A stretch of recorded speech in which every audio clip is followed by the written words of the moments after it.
Book of Judith, Chapter 9. The prayer of Judith. Judith fell prostrate, but ashes upon her head, and uncovered the sackcloth she was wearing.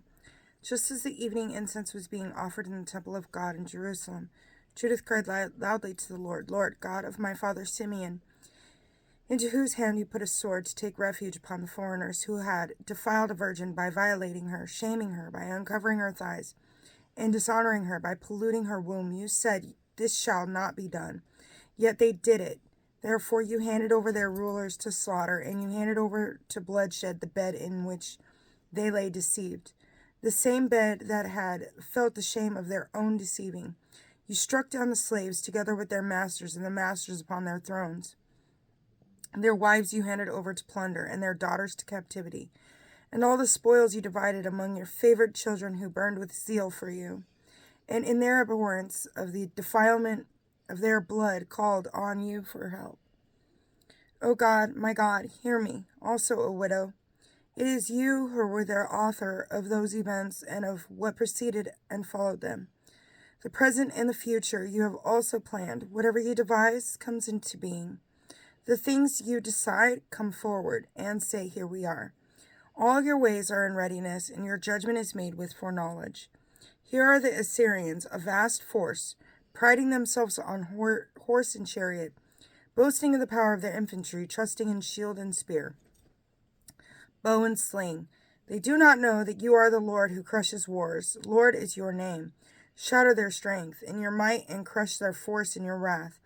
For they have resolved to profane your sanctuary, to defile the tent where your glorious name resides, and to break off the horns of your altar with the sword.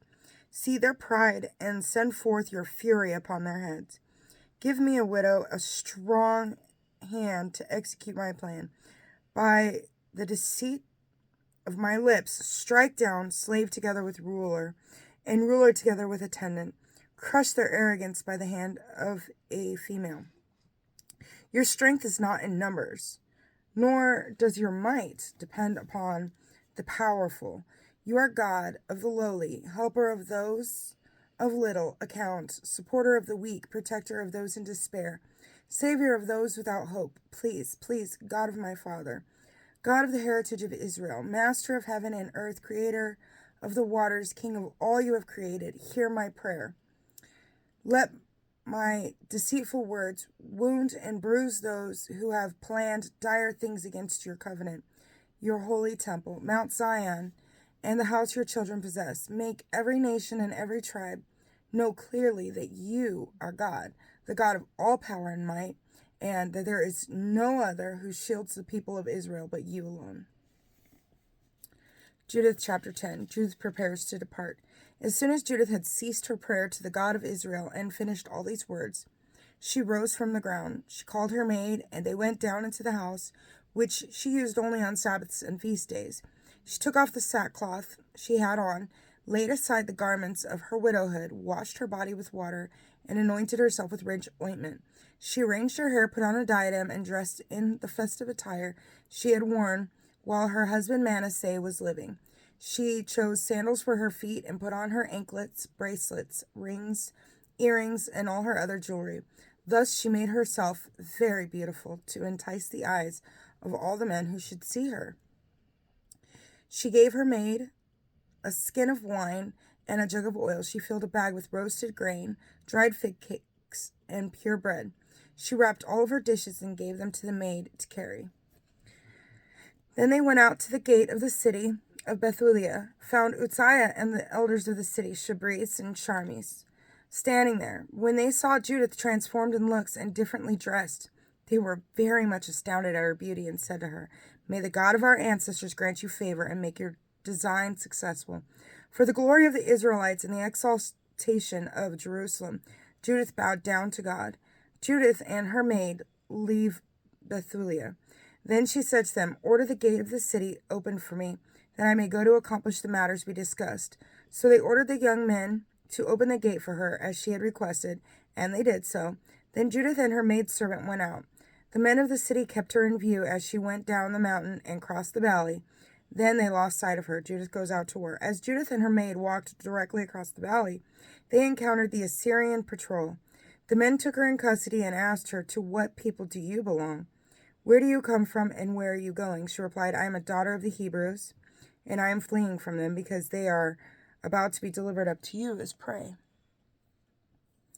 I have come to see Holofernes, the ranking general of your forces, to give him a trustworthy report. In his presence I will show him the way by which he can ascend and take possession of the whole hill country without a single one of his men suffering injury or loss of life."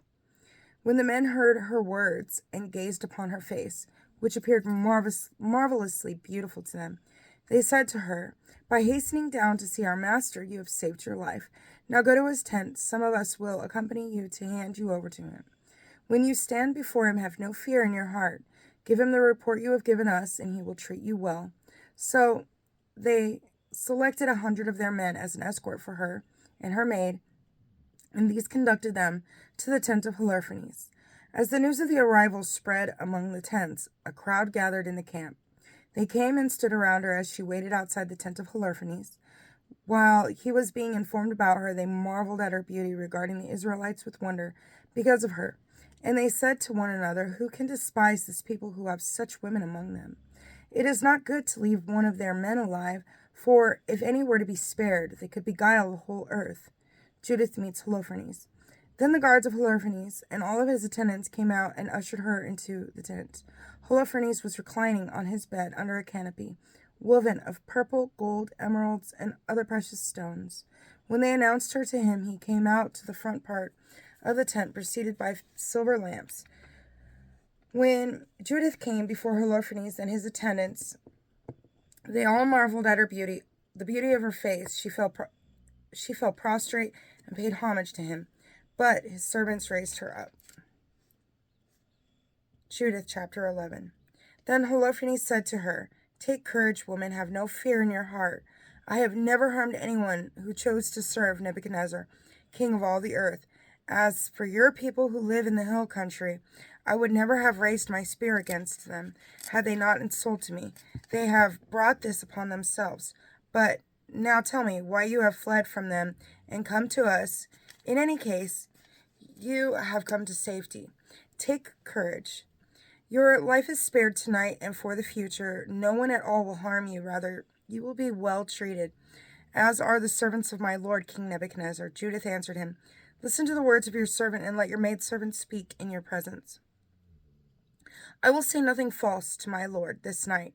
If you follow the words of your maidservant, God will successfully perform a deed through you, and my lord will not fail to achieve his designs.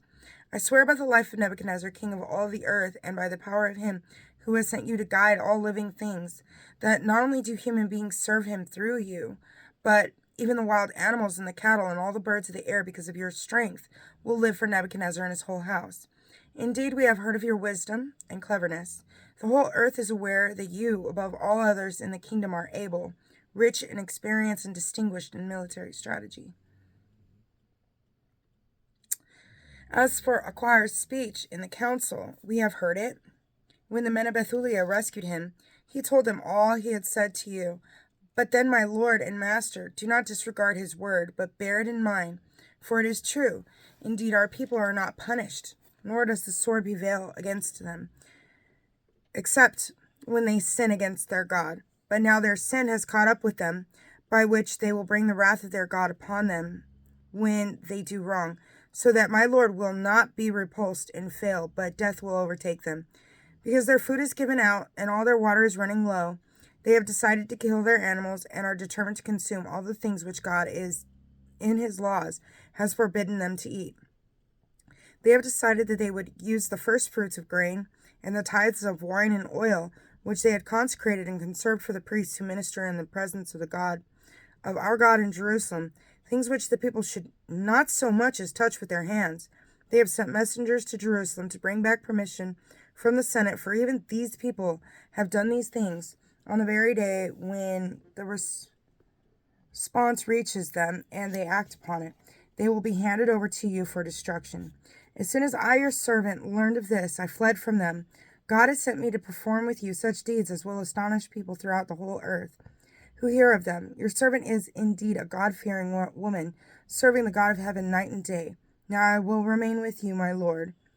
But Each night your servant will go out into the valley and pray to God. He will tell me when they have committed their offenses. Then I will come and let you know, so that they may march out with all the forces, with all of your forces, and not one of them will be able to withstand you. I will lead you through the heart of Judea until you come to Jerusalem, and there in its center I will set up your throne. You will drive them like sheep that have no shepherd, and not even a dog will growl at you. This was told to me in advance and announced to me, and I have been sent to you. Her words pleased Holofernes and all his attendants. They marveled at her wisdom and exclaimed, no other woman from one end of the earth to the other looks so beautiful and speaks so wisely. Then Holofernes said to her, God has done well in sending you ahead of your people to bring victory to our hands and destruction to those who have despised my Lord. You are not only beautiful in appearance, but you are also eloquent. If you do as you have said, your God will be my God. You will live in the palace of King Nebuchadnezzar and be renowned throughout the whole earth. The word of the Lord. Thanks be to God. God bless you.